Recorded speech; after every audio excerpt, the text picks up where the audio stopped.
Hello my dear student, नमस्कार, आदाब, जय श्री कृष्णा, राधे राधे। कैसे हैं आप सभी? उम्मीद है बहुत अच्छे होंगे। मैं हूं शांतनु विधुड़ी और स्वागत है आप सभी का आपके अपने यूट्यूब प्लेटफॉर्म एंडेवर प्रेप पर। जी हां प्यारे साथियों, एक मोस्ट इंपॉर्टेंट सेशन आप लोगों के लिए लेकर मैं यहां हूं।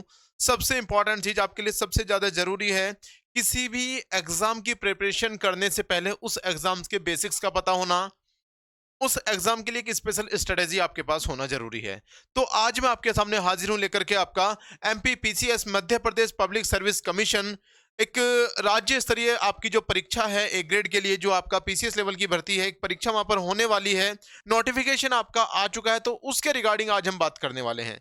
पूरा डिटेल में समझेंगे कि कब एग्जाम है, लास्ट डेट क्या है फॉर्म फिल करने की, सारी चीजें समझेंगे और पूरा डिटेल में समझेंगे कि तैयारी कैसे करें, तैयारी कैसे करनी चाहिए, क्या हम गलतियां करते हैं, किन पॉइंट्स पर, किन टॉपिक्स पर हमें काम करने की ज्यादा जरूरत है। सभी टॉपिक्स पर पूरा डिटेल में, पूरा अच्छे तरीके से आज हम डिस्कस करने की कोशिश करेंगे। तो सभी साथी जुड़ जाइएगा और एक बार वीडियो को कर दीजिएगा शेयर, ताकि अभी आपके सभी साथियों तक ये क्लास हमारी पहुंच सके, क्योंकि ये सेशन आपके लिए बच्चा बहुत ही ज्यादा इंपॉर्टेंट होने वाला है। देखिएगा, यहाँ पर आपके सामने 4 टॉपिक लिखे हुए हैं। आपका MPPCS preparation, MPPCS notification, MPPCS syllabus और एमपीपीसीएस एलिजिबिलिटी। देखिएगा, इनमें कुछ चीजें जिन पर आप सभी को नॉर्मली पता होता है। सिलेबस आप सभी नोटिफिकेशन में देख चुके हैं, उसकी एलिजिबिलिटी क्या है ये सब आप कंप्लीट कर चुके हैं, क्योंकि नॉर्मली ग्रेजुएशन है।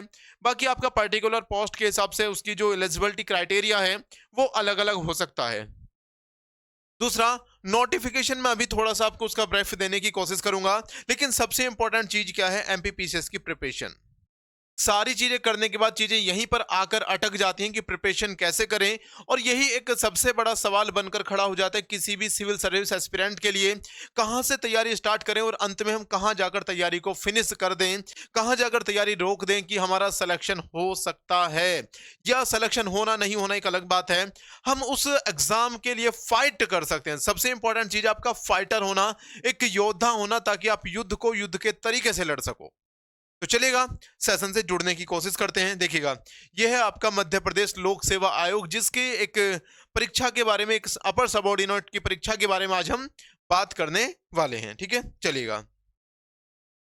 एमपीपीसीएस के जो 2023 का नोटिफिकेशन है या 2024 की अगर हम बात करेंगे, तो प्रीलिम्स एग्जाम की डेट आपकी अनाउंस हो चुकी है। प्रीलिम्स एग्जाम की डेट अनाउंस हो चुकी है। फॉर्म फिल करने की जो आपका लास्ट डेट है, वो लास्ट डेट है आपके सामने क्या है, आपकी 18 फरवरी फॉर्म फिल करने की आपके सामने लास्ट डेट है। नोटिफिकेशन में आपके लिए लेकर आया हूं, यहां पर सारी चीजें क्लियर लिखी हुई हैं। विज्ञापन क्रमांक 40/2023। हालांकि ये एग्जाम आपका 2024 में होने वाला है, लेकिन नोटिफिकेशन ही आपका 2023 का ही है। दिनांक कब आया था नोटिफिकेशन आपका? 30/12/2023 को आया था।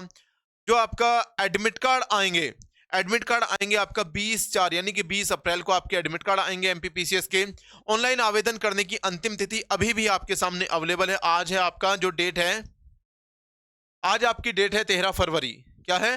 13 फरवरी है। 18 फरवरी आपके एग्जाम की लास्ट डेट है, मतलब फॉर्म अप्लाई करने की लास्ट डेट है। जिन बच्चों ने, जिन साथियों ने अभी तक अप्लाई नहीं किया है एमपीपीसीएस के लिए, वो अप्लाई कर सकते हैं। अभी भी आपके सामने 4-5 दिन बचे हुए हैं। ठीक है, प्रारंभिक परीक्षा जो आपका प्रीलिम्स होगा बेटा, वो प्रीलिम्स होगा आपका 28 अप्रैल को। कब होगा? 28 अप्रैल को होगा। प्रीलिम्स के बारे में यहाँ पर कुछ चीजें लिखी हुई हैं, क्या क्या इसमें होता है। तो सामान्य अध्ययन होता है, एक होता है आपका सामान्य अभिरुचि परीक्षण, जिसे हम कहते हैं आपका सी सेट। इस सामान्य अभिरुचि परीक्षण को ही आपका सी सेट कहा जाता है, यानी कि आपका सिविल सर्विस एप्टीट्यूड टेस्ट। ठीक है, हाँ, नॉर्मल अदर स्टेट एग्जाम में और आपका जो एमपीपीसी से थोड़ा सा सीक्वेंस यहाँ पर चेंज है, क्योंकि यहाँ पर जो जो एप्टीट्यूड टेस्ट है वो आपका बाद में होगा। पहले आपका जो सामान्य अध्ययन की आपकी प्रमुख परीक्षा है, जिसे आप जीएस पेपर 1 कहते हैं, वो यहाँ पर पहले कंप्लीट कराया जाएगा। ठीक है, अब बात आती है कि सर ये आपने बता दिया एग्जाम डेट कब है, फॉर्म फिल करने की लास्ट डेट कब है, नोटिफिकेशन कब आया था, एडमिट कार्ड कब आएगा, सारी चीजें बता दी है। सबसे इंपॉर्टेंट चीज क्या है? सबसे इंपॉर्टेंट चीज है बेटा आपकी तैयारी। सबसे इंपॉर्टेंट चीज आपकी तैयारी। तो अब हम उसी टॉपिक पर थोड़ा सा आपसे बात करने की कोशिश करेंगे कि इस बड़ी परीक्षा है, बहुत छोटी परीक्षा नहीं है, बहुत ही एक स्तरीय एग्जाम है सिविल सर्विस के लिए, इसकी तैयारी आपको कैसे करनी है। अब सबसे इंपॉर्टेंट चीज आपकी उसी पर हम डिस्कस करने वाले हैं, तैयारी कैसे करें। तैयारी कैसे करें, जो आपके लिए इंपॉर्टेंट भी है और एक स्ट्रेटेजिक सेशन भी है ये, क्योंकि ये सेशन का मोटिव ही खत्म हो जाएगा अगर हम आपको ये ना बताएं कि आप लोग इसकी तैयारी, जो एक एग्जाम जो टारगेट आपके सामने रखा हुआ है, इसकी तैयारी आपको कैसे करनी है, अगर ये नहीं बताया गया तो वीडियो का सेशन का इसका मतलब ही खत्म हो जाएगा। अब देखिएगा, अब आपके सामने 2-3 लेवल पर मैं चीजें आपको बताने की कोशिश करूंगा। सबसे पहले तो आपको करना है क्या, देखिएगा, मैं सिर्फ आपको प्रीलिम्स के बारे में यहाँ पर बताने वाला हूँ। प्रीलिम्स में सबसे इंपॉर्टेंट चीज है आपके लिए सामान्य अध्ययन। क्या है आपका? सामान्य अध्ययन। मैं जो कॉमन चीज है वही आपको सबसे इंपॉर्टेंट बताऊंगा, बहुत अच्छे से करके बताने की कोशिश करूंगा। सामान्य अध्ययन जो आपका जीएस वाला सेक्शन होता है, ठीक है। इस जीएस वाले सेक्शन में सबसे इंपॉर्टेंट चीज क्या होती है, कहां से सबसे ज्यादा क्वेश्चन आते हैं किसी भी आपके पीसीएस एग्जाम के लिए, ठीक है। सबसे इंपॉर्टेंट जो चीज है बेटा वो है आपका करंट अफेयर। क्या है? करंट अफेयर्स, ठीक है। अब करंट अफेयर्स के लिए आप क्या करना है, देखिएगा, करंट अफेयर के लिए सबसे इंपॉर्टेंट तो आपका न्यूज़पेपर होता है। दूसरा, हमारे चैनल पर आपकी करंट अफेयर की लगातार रवि सर क्लास ले रहे हैं, तो उनकी क्लास आप जरूर अटेंड कीजिएगा, क्योंकि करंट अफेयर में वो बहुत अच्छे से एक्सप्लेन करके आपको चीजें पढ़ा रहे हैं, ठीक है। सबसे इंपॉर्टेंट चीज क्या है, आपकी करंट अफेयर है। और ये करंट अफेयर ये नहीं कि 2-4 महीने 6 महीने की आएगी, पूरा एनुअली आपसे करंट पूछी जाएगी। कुछ स्पेशल मुद्दे अगर हॉट इश्यू होंगे तो उनके बैकग्राउंड में जाकर 2-3 साल पहले की करंट भी पूछी जा सकती है। अब करंट में बहुत सारे स्टूडेंट कहते हैं सर 2016 की करंट पूछी गई थी, 2020 की करंट पूछी गई थी। देखिएगा, कुछ स्पेशल इवेंट होते हैं।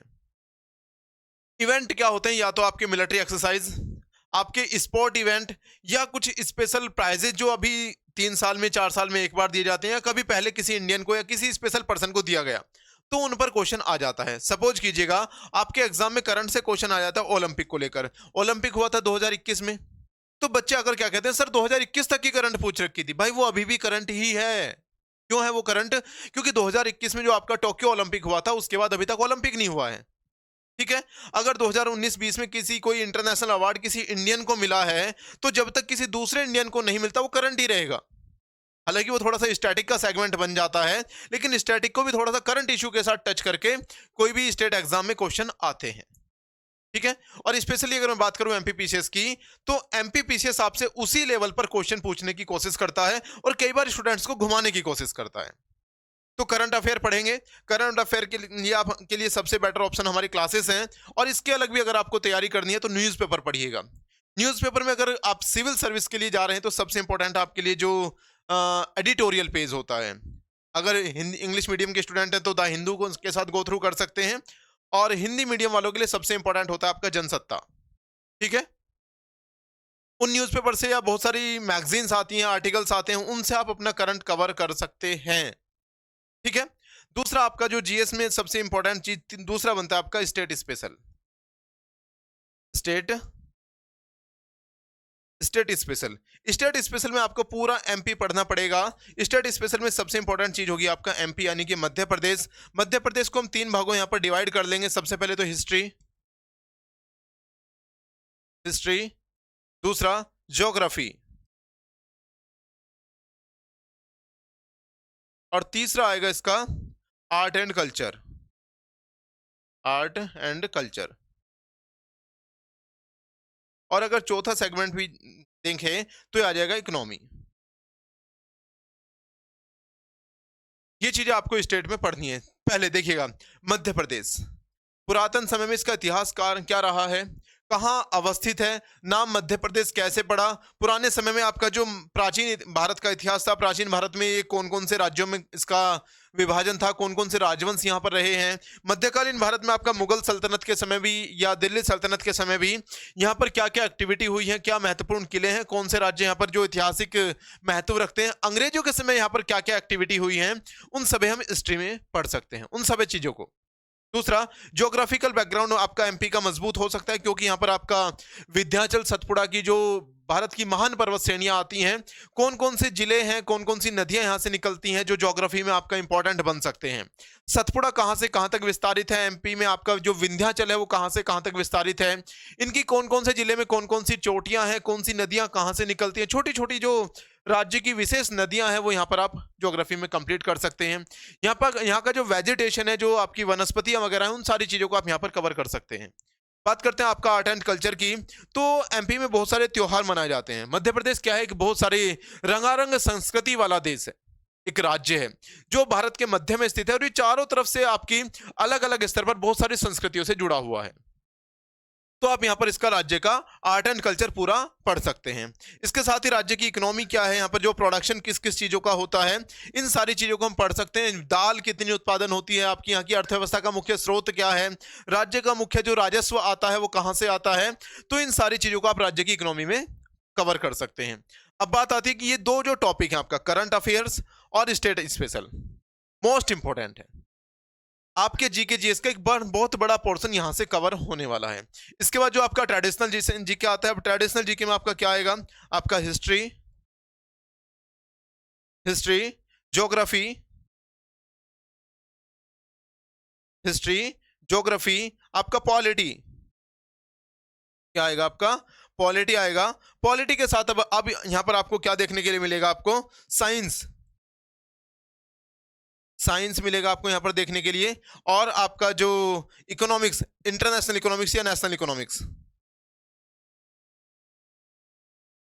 इकोनॉमिक्स मिलेगा, और यहां पर आपको स्टैटिक जीके मिलेगा, स्टैटिक जीके मिलेगा, और कुछ इसमें आपको क्या मिल सकता है, एनवायरमेंट भी साइंस के अंदर ही आ जाएगा।